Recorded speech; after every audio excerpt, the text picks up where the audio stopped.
جن کی ماں فاطمہ اور نانا رسول اتنی پاکیزہ ہے ان کے قدموں کی دھول، جن کی ماں فاطمہ اور نانا رسول کتنی پاکیزہ ہے ان کے قدموں کی دھول۔ مرحبا مرحبا وہ ہے آل رسول، کتنے مہنگے ہوئے ہیں مدینے کے پھول، کتنے مہنگے ہوئے ہیں مدینے کے پھول۔ کربلا تیری قسمت سے لاکھوں سلام، مصطفیٰ جان رحمت پہ لاکھوں سلام، شمع بز میں ہدایت۔ آپ کو دعوت دے رہا ہوں، حضرت قبلہ کا حکم ہے وہ آئے اور نعت پیش کریں۔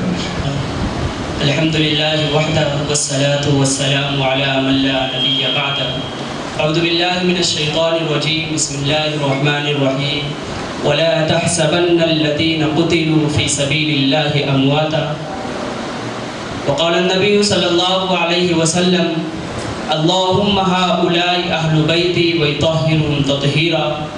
وقال الله تبارك وتعالى في شانه الكريم إن الله وملائكته يصلون على النبي يا أيها الذين آمنوا صلوا عليه وسلموا تسليما۔ اللهم صل على سيدنا شفيعنا كريمنا حبيبنا مولانا محمد مبارك وسلم، صلاة وسلام عليك يا رسول الله صلى الله تعالى عليه وسلم۔ محترم و مکرم حضرت شاہ محمد ادریس صاحب قبلہ دامت برکاتہم عالیہ، حضرت والا کا حکم ہے کہ میں بیان کروں۔ میں آپ حضرات کے سامنے محرم الحرام کے اس بابرکت مہینے کے اندر خانواد نبوت کے چشم و چراغ حضرت امام حسین رضی اللہ تعالی عنہ کی پاک اور مقدس زندگی کے بارے میں اپنی گندی زبان سے کچھ گزارشات کرنا چاہتا ہوں، اس لیے کہ جب کہیں سے نہیں ملتی ہے سکون کی دولت، جب کہیں سے نہیں ملتی ہے سکون کی دولت، تیرے دیوانے تیری محفل سجا لیتے ہیں، تیرے دیوانے تیری محفل سجا لیتے ہیں۔ اور شہید کی جو موت ہے وہ قوم کی حیات ہے، شہید کی جو موت ہے وہ قوم کی حیات ہے، شہید کا جو خون ہے وہ قوم کی زکوٰۃ ہے۔ ان بزرگان دین اور ان لوگوں کی وہ عظمتیں، وہ رفعتیں، وہ بلندیاں ہیں کہ کسی شاعر نے کہا تھا کہ افضل ہے کل جہاں سے گھرانہ حسین کا، افضل ہے کل جہاں سے گھرانہ حسین کا، نبیوں کا تاجدار ہے نانا حسین کا۔ ارے کچھ ہی پل کی تھی حکومت یزید کی، صدیاں حسین کی ہیں زمانہ حسین کا۔ اور میں چند شعر آپ کے سامنے یوں کہنا چاہوں گا کہ ادھر نہ تیر نہ خنجر نہ کمان باقی ہے، ادھر نہ تیر نہ خنجر نہ کمان باقی ہے، ادھر ہر ایک زبان، ہر ایک منہ میں زبان باقی ہے۔ عجیب میدان ہے میدان کربلا بھی، عجیب میدان ہے میدان کربلا بھی، ہوا جو شہید وہی خاندان باقی ہے۔ حضرت امام حسین رضی اللہ تعالی عنہ کون ہیں، ان کی شخصیت کیا ہے، ہم جیسے گنہگار اس کو بیان نہیں کر سکتے، اس لیے کہ اللہ کے حبیب صلی اللہ علیہ وسلم نے اپنے نواسوں کے بارے میں فرمایا تھا سیدہ شباب اہل الجنہ، کہ یہ جنت کے نوجوانوں کے سردار ہیں۔ ہم جنت میں جائیں گے نہیں جائیں گے، لیکن اتنا ضرور ہے اگر ہم ان کی عظمتوں کو، ان کی رفعتوں کو، ان کی بلندیوں کو، ان کے اخلاق و کردار کو سنیں گے، اور اس بنیاد پہ سنیں گے کہ جب کل قیامت کا میدان ہوگا، اللہ کے حبیب صلی اللہ علیہ وسلم سامنے ہوں گے، سارے اولیاء، سارے اتقیاء اور سارے ابدال سامنے ہوں گے۔ اس وقت جب یہ چرچا ہوگی کون یزیدی ہے کون حسینی ہے، تو ہم سب اس گمان کے ساتھ اس محفل میں کھڑے کر دیے جائیں گے کہ یہ بھی حسینی ہے، کیونکہ حسین کا تذکرہ سنتے تھے۔ اس لیے کہ حضرت امام حسین کے بارے میں نے ایک جملہ سنا تھا، کسی کہنے والے نے کہا کہ حسین میرا، حسین تیرا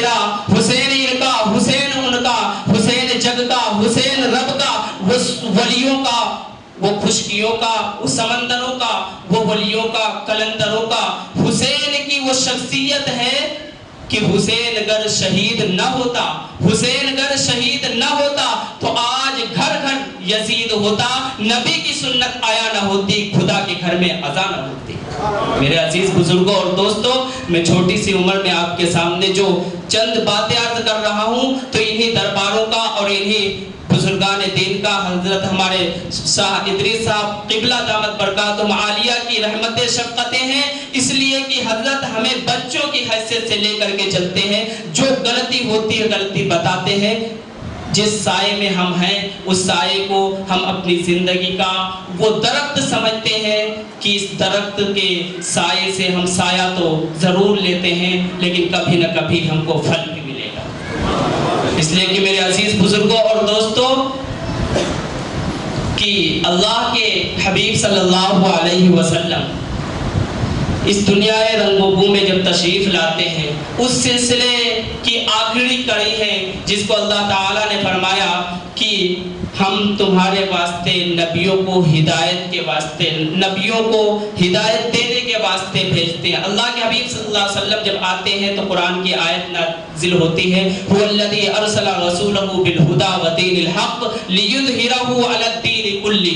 اللہ کے حبیب صلی اللہ علیہ وسلم جب تک اس دنیا میں رہے، عالم عرب میں اسلام غالب رہا، عالم عرب میں پوری طریقے سے اسلام غالب آ گیا. آپ صلی اللہ علیہ وسلم حج بیت اللہ کرتے ہیں، حجۃ الوداع کا خطبہ دیتے ہیں، سارے صحابہ اکرام سے عرض کرتے ہیں کیا میں نے ان تمام چیزوں کو آپ کے سامنے من وعن حرکات و سکنات کے ساتھ پہنچا دیا جن کو اللہ تعالیٰ نے میرے اوپر نازل کیا.